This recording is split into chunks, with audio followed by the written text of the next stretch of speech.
जय Hind friend, India friend में आप सभी का स्वागत है।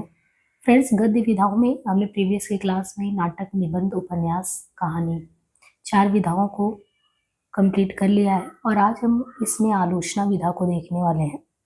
सबसे पहले आलोचना विधा के सामान्य परिचय पर बात करेंगे कि आलोचना का अर्थ क्या होता है, आलोचना कहाँ से आया और किस युग में ये फ्लरिश हुआ, कौन से बड़े आलोचक हैं, किन आलोचकों की कौन से आलोचना ग्रंथ आपको ध्यान रखना चाहिए, इन सारी चीज़ों पे हम बात करेंगे। लेकिन सबसे पहले जो है हम बात करते हैं कि जो आलोचना टर्म है, ये शब्द, इसका मतलब क्या होता है। देखिए, आलोचना का मूल जो मतलब है, आलोचना का मूल मतलब ये है कि कोई भी चीज़ का आप जो है मूल्यांकन कैसे करते हैं। ठीक है, इवैल्यूएट जो करना होता है उसे मूल्यांकन कहते हैं। कोई भी मान लीजिए कोई कृति है, अच्छा है बुरा है, सिद्धांत के आधार पे, व्यवहार के आधार पे कोई भी चीज़ होता है। जैसे साइंस में भी हम देखते हैं हर एक चीज़ का मैथमेटिकल प्रूफ होता है कि हम किसी प्रिंसिपल पर बेस्ड होता है तो सबसे पहले उसको प्रूफ करते हैं। और इसमें 2 चीज़ें हैं, क्योंकि ये हिंदी साहित्य में आलोचना सिद्धांतों पे और व्यवहारिक दोनों स्तरों पे देखा जाता है।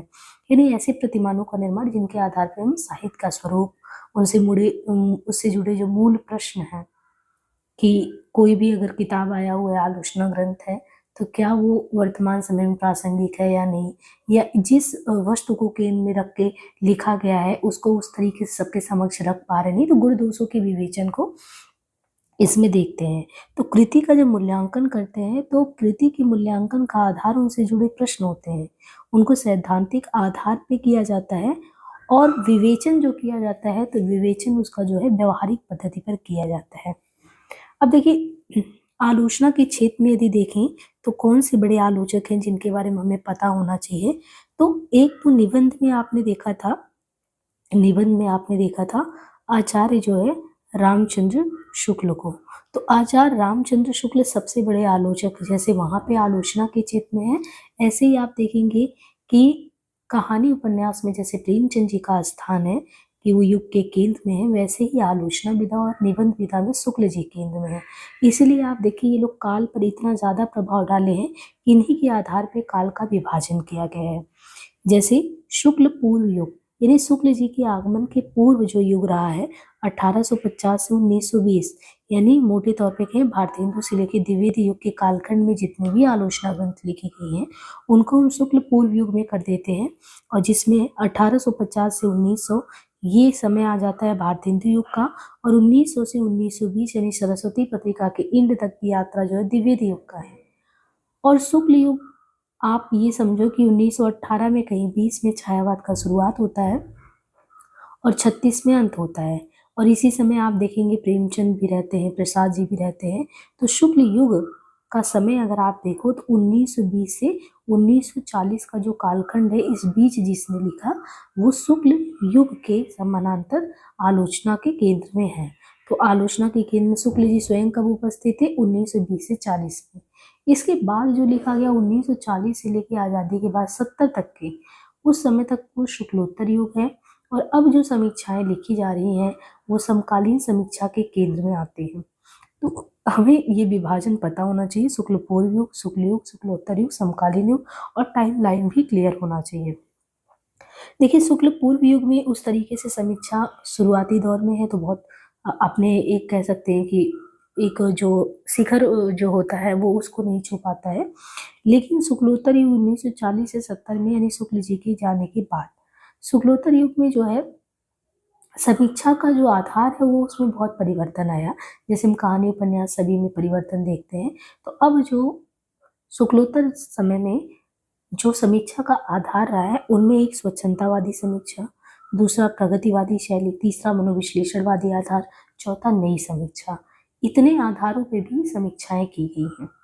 बाकी समकालीन 1970 से अब तक तो जो समीक्षा देख ही रहे हैं। तो सबसे पहले एक बहुत बड़े समीक्षक के तौर पे, आलोचक के तौर पे आप सबसे पहले नंबर पे रामचंद्र शुक्ल जी को रखेंगे। दूसरे नंबर पे आचार्य हजारी प्रसाद द्विवेदी, है ना। नंबरिंग अगर करें तो दूसरे नंबर पे हजारी प्रसाद जी हैं। तीसरे नंबर पे आप किसको देखते हैं?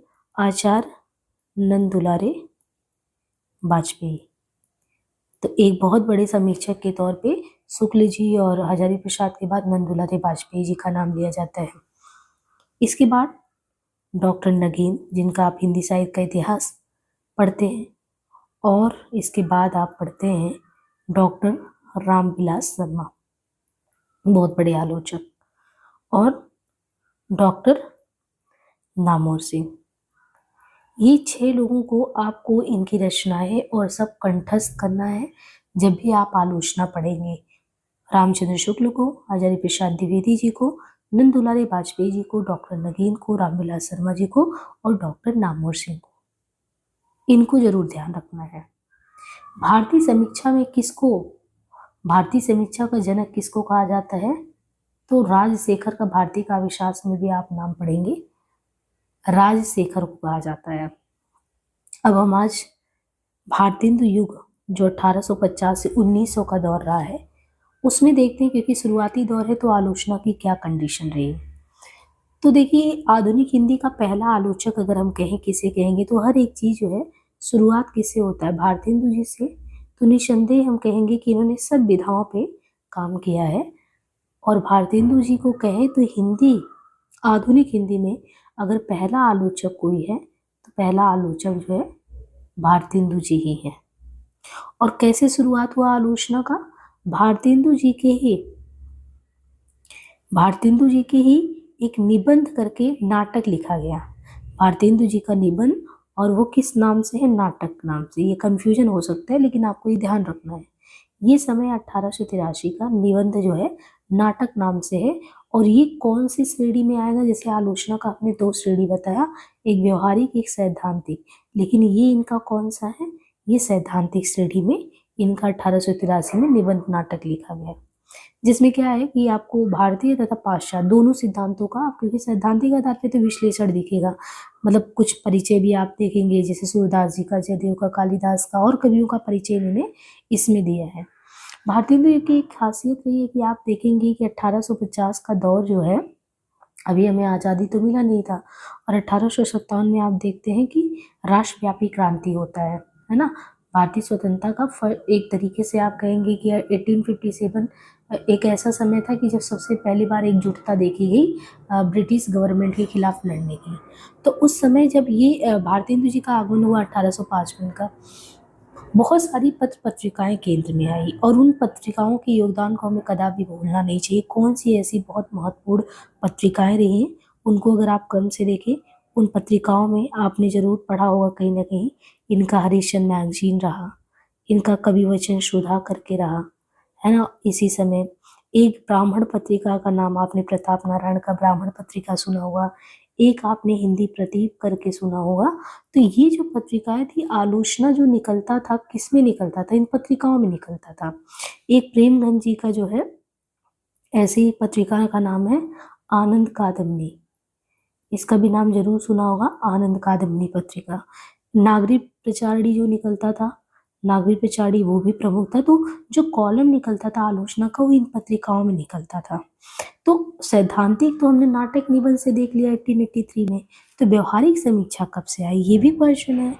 तो बालकृष्ण भट्ट जी को अगर आप देखें, बालकृष्ण भट्ट, ठीक, बालकृष्ण भट्ट की एक पत्रिका है हिंदी प्रदीप, हिंदी प्रदीप नाम से बालकृष्ण भट्ट जी की पत्रिका। और यहाँ से कहते हैं कि अगर हम देखना चाहें कि व्यवहारिक जो है समीक्षा की शुरुआत कब होती है, तो हिंदी प्रदीप से शुरू होता है। हिंदी प्रदीप में भी आप ये देखिए कि जो कॉलम निकला था हिंदी प्रदीप में, वो नाम उसका था सच्ची समालोचना। तो मतलब बालकृष्ण भट्ट का हिंदी प्रदीप पत्रिका है, व्यवहारिक समीक्षा की शुरुआत यहाँ पे जो कॉलम निकलता है वो सच्ची समालोचना नाम से निकलता है वो कॉलम। और ये समय कितना था? 1886 में। अब ये जो किया गया था समालोचना, ये बालकृष्ण भट्ट ने जो की थी, ये किया गया था, इसमें लाला श्रीनिवास दास जिनका परीक्षा गुरु पढ़ते हैं, इन्हीं का नाटक था। नाटक का नाम था संयोगिता स्वयंवर।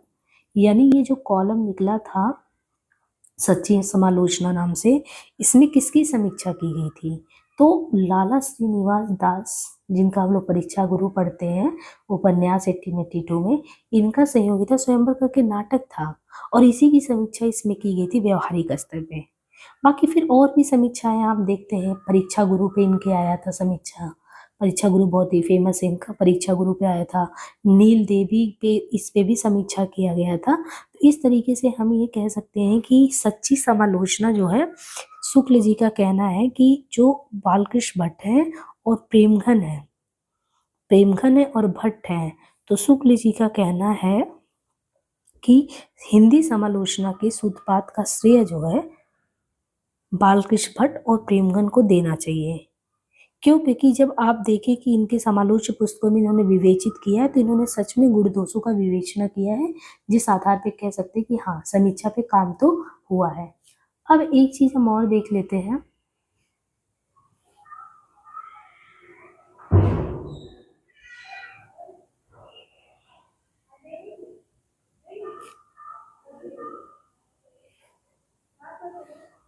तो यहाँ पे देखिए और आगे बताते हैं आपको।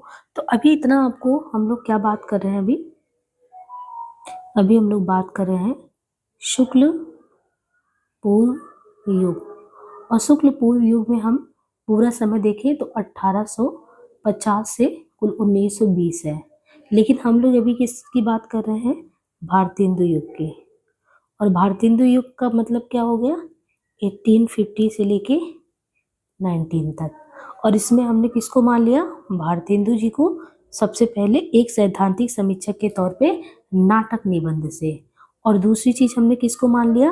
भट्ट को प्लस प्रेमघन को। ये हमने नहीं माना, इनको किसने कंफर्म कर दिया है? शुक्ल जी ने। क्यों किया है? क्योंकि हम लोगों ने देखा सच्ची समालोचना जो था उसमें जो संयोगिता स्वयंवर की बात की गई थी और इनके अलावा परीक्षा गुरु की, वो व्यवहारिक स्तर पे समीक्षा की श्रेणी में आता है। आगे जो है बच्चन सिंह की किताबों को आप पढ़ते हैं तो उन्होंने कहा कि जो भट्ट जी हिंदी की अगर देखें तो वो पहले आलोचक हैं। मतलब ये प्रूफ सिर्फ शुक्ल जी का ही नहीं है, क्योंकि शुक्ल जी भी बालकृष्ण भट्ट और बद्रीनारायण को ही श्रेय देते हैं। लेकिन डॉक्टर बच्चन सिंह का, जिनका आप आधुनिक हिंदी साहित्य का इतिहास पढ़ते हैं, डॉक्टर बच्चन जी कहते हैं कि जो भट्ट जी ने जो ये सच्ची समालोचना वाला काम किया है, इस सच्ची समालोचना के आधार पे, संयोगिता स्वयंवर के आधार पे हम कह सकते हैं कि ये उनकी पहली आलोचना है और इनको श्रेय देना चाहिए। और इस समय और भी जो आलोचनात्मक तत्व के आधार पे जो ग्रंथ लिखे गए थे, एक आप हिंदी साहित्य के इतिहास में शिव सिंह सरोज का नाम सुने होंगे। शिव सिंह सरोज, ये ग्रंथ हिंदी साहित्य के इतिहास में आप पढ़ते हैं। और एक ग्रियर्सन का बहुत चर्चित किताब है, उसको हमें याद रखना चाहिए। किताब का नाम क्या है? The modern vernacular literature of northern Hindustan. तो इस युग में अगर साहित्य इतिहास के तौर पे देखें कि आलोचनात्मक कुछ तत्व देखने को मिलते हैं, तो शिव सिंह के शिव सिंह सरोज में और ग्रियर्सन के द मॉडर्न में। लेकिन आप ज्यादातर आप देखेंगे ना, तो जैसे अभी मनोविश्लेषणवादी, प्रगतिवादी, नई समीक्षा, समीक्षा के दायरे बहुत बदले हैं। उस समय ऐसा नहीं था। उस समय बड़ी ही नैतिकता की दृष्टि, उपयोगितावादी दृष्टि से, इन्हीं के आधार पर राष्ट्रीय दृष्टिकोण से ही मूल्यांकन रचनाओं का होता था। प्रेमघन जी का, जैसे प्रेमघन और हमने भट्ट जी का देखा, क्या अचानक इन लोगों ने ऐसे ही अपने आप को इतने बढ़िया से इस विधा में माहिर बना लिया? तो प्रेमघन जो थे, ये जो है बाबू गदाधर, हमने कहा था पहले भी बताया था आपको, बहुत सारी चीजें हमारे यहाँ बंगला से प्रभावित है, बांग्ला से। तो क्योंकि ब्रिटिशर्स का केंद्र भी यही था। तो प्रेमघन जो थे, ये जो है बाबू गदाधर सिंह जो थे, वो बांग्ला उपन्यास था, बांग्ला उपन्यास बंग विजेता। बंग विजेता की हिंदी अनुवाद की 1885 ईस्वी में। इन्होंने बांग्ला का उपन्यास बंग विजेता था, उसका हिंदी अनुवाद किया 1885 में। और जो संयोगिता स्वयंवर है वो आया 1886 में। तो इसी में आनंद कादम्बनी नामक पत्रिका में इन्होंने समालोचना ये की थी। प्रेमघन को उनकी खुद की पत्रिका अगर आनंद कादम्बनी में देखें, और प्रेमघन जो सर्वस्व थे, क्योंकि उस समय क्या था, पत्रिकाएं ही माध्यम थी जो विचार रखने के। तो एक तो इनका अपना निकलता था आनंद कादम्बनी करके, उसमें कॉलम निकल जाते थे। प्रेमघन के आनंद कादम्बनी में समालोचना निकलता, आलोचनात्मक विचार निकलते। और ये इनके अलावा प्रेमघन सर्वस्व में, प्रेमघन सर्वस्व में कहीं कहीं आप देखिए बंग विजेता और नील देवी जो था उसकी भी परिचयात्मक आलोचना ने प्रेमघन ने उसके संबंध में भी लिखा है, जो बांग्ला वो था बंग विजेता और नील देवी के संबंध में भी। तो सच्ची समालोचना शीर्षक से किसने किया था? बालकृष्ण भट्ट ने। जो सच्ची समालोचना किसने निकला था? वो उनके हिंदी प्रदीप में निकला था। आनंद कादम्बनी प्रेमघन जी का है। संयोगिता स्वयंवर वाला कहाँ निकला था? हिंदी प्रदीप में निकला था। बाकी फिर परीक्षा गुरु, नील देवी, संयोगिता स्वयंवर, एकांतवासी, ये सब समीक्षाएं तुलनात्मक तौर पे आलोचना के केंद्र में यहाँ पे आई हैं। बाद में आप देखेंगे रसवादी दृष्टिकोण से भी समीक्षाएं देखी जाती हैं, तो वो चीज थोड़ा सा एक दृष्टि आप प्रताप नारायण मिश्र में रसवादी दृष्टि देख सकते हैं, लेकिन तब उतना ज्यादा ये समृद्ध नहीं था, शुरुआती दौर था। अब इस क्रम में हम लोग जो है थोड़ा सा जो है 1900 से 1920 के कालखंड, यानी कालखंड है ये द्विवेदी युग का। द्विवेदी युग में देखिए क्या कंडीशन रही थी आलोचना के क्षेत्र में। तो जैसे यहाँ पे बहुत पत्र पत्रिकाओं के बारे में, मैगजीन, कवि वचन सुधा, ब्राह्मण, हिंदी प्रदीप है और आनंद कादम्बनी है हिंदी प्रदीप, तो सारी पत्रिकाओं में निकलता था कॉलम। ऐसे द्विवेदी युग यानी 1900 से 1920 के दौर में जो प्रमुख पत्रिकाएं थी, उन पत्रिकाओं में नाम आप देखो सबसे पहले एक तो सरस्वती था, दूसरी पत्रिका सरस्वती के बाद माधुरी है, इसके बाद वीणा पत्रिका है, विशाल भारत करके पत्रिका निकलता था, विशाल भारत, एक मर्यादा पत्रिका था। तो ये 4-5 पत्रिकाएं उस समय की द्विवेदी युग की बहुत प्रमुख पत्रिकाएं थी, सरस्वती, माधुरी, वीणा, विशाल भारत, मर्यादा। तो क्योंकि इस युग में आप देखेंगे केंद्र में कौन रहे हैं? महावीर प्रसाद द्विवेदी। ठीक है, तो जैसे व्याकरणिक स्तर पे इन्होंने बहुत व्यापक स्तर पे काम किया, तो महावीर प्रसाद द्विवेदी का सर्वाधिक योगदान आलोचना के क्षेत्र में रहा, क्योंकि इन्होंने क्या किया था 1930 ईस्वी में 20 समालोचनाओं को संग्रहित करते हुए 20 समालोचनाओं को ये संग्रहित करते हुए क्या निकाले थे? समालोचना समुच्चय। 1930 में महावीर प्रसाद द्विवेदी ने 20 समालोचनाओं को संग्रहित करते हुए समालोचना समुच्चय ये निकाला। बहुत महत्वपूर्ण था ये। लेकिन इनकी दृष्टि क्या थी? सिद्धांतों पे बेस्ड। और सिद्धांतों में बेस्ड अगर आप देखेंगे तो सिद्धांत के आधार पे इनके जो भी थे उस समय की विशेषता भी क्या थी? इतिवृत्तात्मकता और प्लस आदर्शवादी, वही नैतिकता, मोरालिटी। तो इन्हीं के आधार पे ये बड़ा मर्यादित शुद्ध आचरण के साथ करने वाले। इसलिए कहते हैं कि हिंदी में अगर कोई लोकवादी आचार्य है तो कौन है? हिंदी में लोकवादी आचार्य के तौर पे आप इन्हें देख सकते हो। उस समय मतलब ये ऐसे इन्होंने केंद्र में रखा कि रीतवादी कवियों को गौड़ सिद्ध कर दिया, प्राचीन कवि आधुनिक काव्य को मान्यता दे दी, कालिदास, भवभूति, शोध, तुलसी, भारतेंदु, इन लोगों की कविताओं को महत्व दिया, रीतवादियों को किनारे कर दिया। तो बड़ा लोकवादी आचार्य की श्रेणी में इनको माना जाता है। और उस समय की रचनाओं में अगर देखें कि जो थोड़ा सा इम्पॉर्टेंट है, एक तो समालोचना समुच्चय बता ही दिया, एक ऐसे है नैषध चरित चर्चा।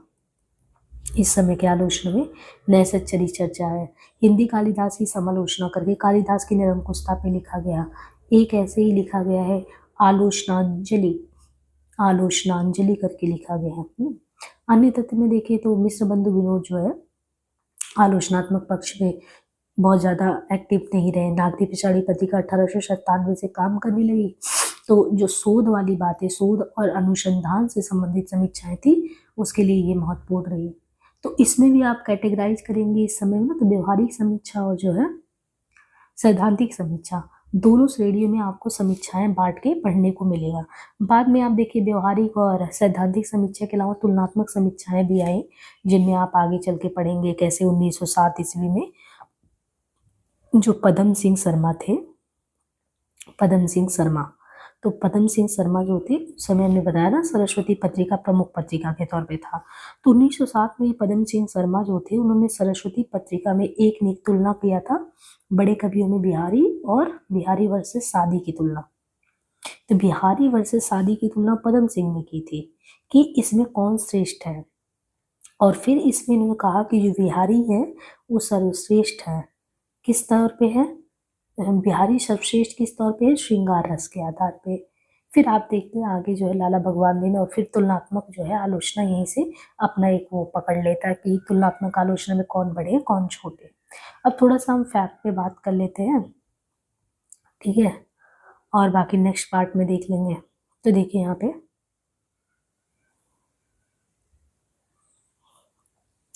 आधुनिक हिंदी का पहला आलोचक भारतेंदु हरिश्चंद्र को माना जाता है।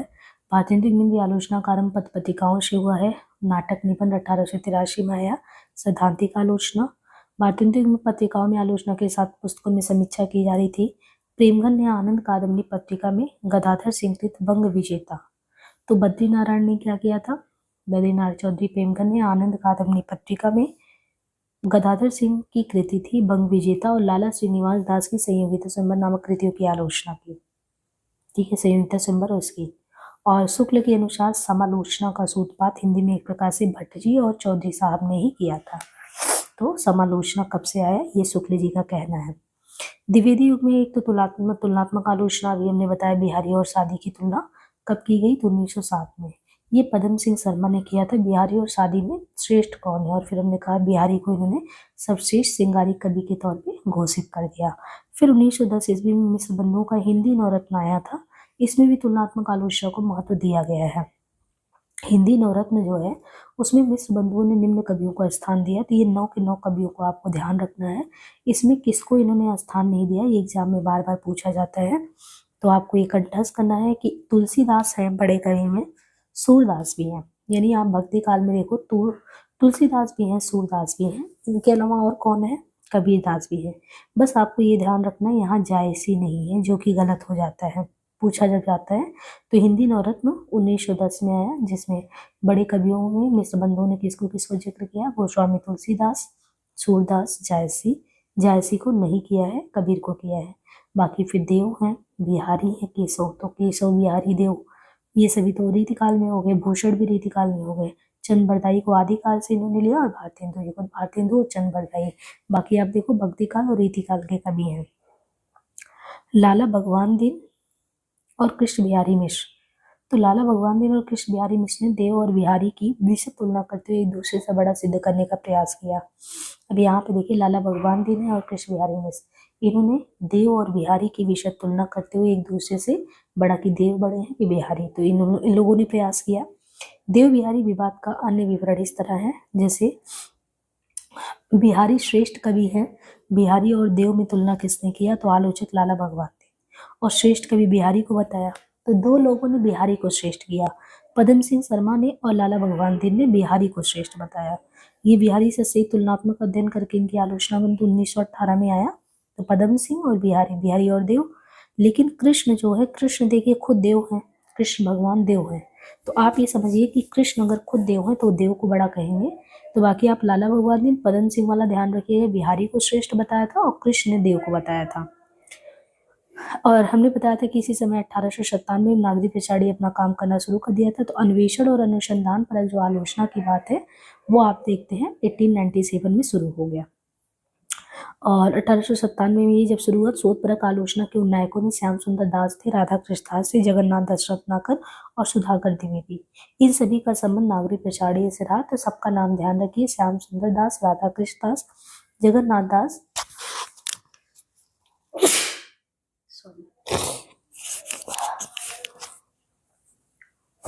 श्याम सुंदर दास, राधा कृष्ण दास, जगन्नाथ दास रत्नाकर, सुधाकर द्विवेदी, इन सभी का संबंध नागरी पिछाड़ी पत्रिका से रहा है।